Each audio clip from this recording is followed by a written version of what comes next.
কোনো কর্মকর্তার বিরুদ্ধে সুস্পষ্ট দুর্নীতির অভিযোগ থাকলে তার ব্যাপারে আমরা আমাদের অবস্থান জানাচ্ছি। হজ একটা অনেক বড় ব্যাপার বাংলাদেশি মুসলমানদের জন্য। এই হজের ক্ষেত্রে একটা সিন্ডিকেট আমরা দেখতে পাই, যেটা হজের প্যাকেজের মূল্য অনেকটা বাড়িয়ে তোলে। তো হজের যে খরচ সেটা যৌক্তিকভাবে যাতে কমানো যায় সেজন্য সংশ্লিষ্ট মন্ত্রণালয় কাজ শুরু করেছে।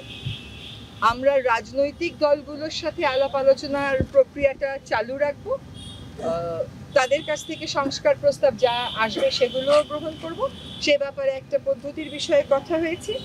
আমাদের আগে একটা পদ্ধতি ছিল জিও এনজিও কোঅর্ডিনেশন, সরকার এবং বেসরকারি প্রতিষ্ঠানগুলোর কোঅর্ডিনেশন, সেটাকে আবার রিভাইভ করার একটা সিদ্ধান্ত নেওয়া হয়েছে। আর আমরা দায়িত্ব গ্রহণের সময় থেকে 1 মাসের মধ্যে কোন কোন মন্ত্রণালয় কি কি কাজ করেছে, সরকার কি কি কাজ করেছে, সেগুলোর ব্যাপারে একটা নোট প্রস্তুত করে আপনাদেরকে দিয়ে দেব। না, এরকম খরচের কোনো কত হতে পারে, কত কমাবে, এসব কথা হয়নি।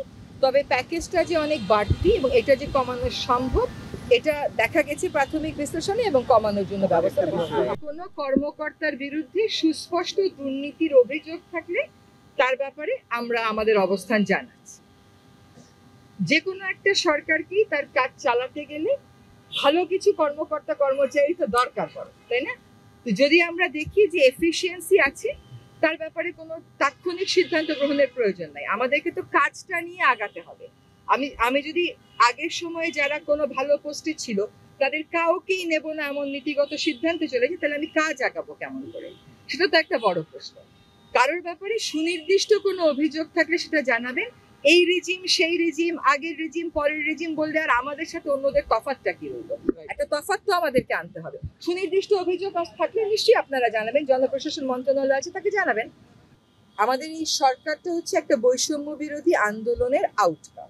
তো সেখানে আদৌ নিরাপত্তা সংস্থা মনে করে কিনা যে এরকম দরকার আছে, সেখানে উত্তরটা হচ্ছে এরকম বিশেষ নিরাপত্তার দরকার আছে বলে তারা মনে করে না, আর এটাকে বৈষম্যমূলক মনে করা হয়েছে, সেটার ভিত্তিতেই সিদ্ধান্ত গ্রহণ করা হয়েছে। প্রথম পরিবর্তনটা আসবে হচ্ছে যারা গুমের শিকার হয়েছেন তারা একটা সুরক্ষা পাবেন, সেই মেসেজটা গেল। দ্বিতীয় মেসেজটা গেল যে সরকারি পর্যায় থেকে যে ফ্যাসিবাদ কায়েম রাখার জন্য বিভিন্ন প্রতিষ্ঠানকে ব্যবহার করে এই বিরুদ্ধ মতকে দমন করার জন্য গুম করে ফেলা, এইখানেও একটা শক্ত বার্তা গেল যে এসব আর হবে না। এখানে একটা স্পষ্ট বার্তা গেল। আর আসলে কি জানেন, গুম তো আপনার করার কথাও না, আপনি করতেছেন বলে আমাকে এখানে প্রকাশ্যে অবস্থান নিতে হচ্ছে।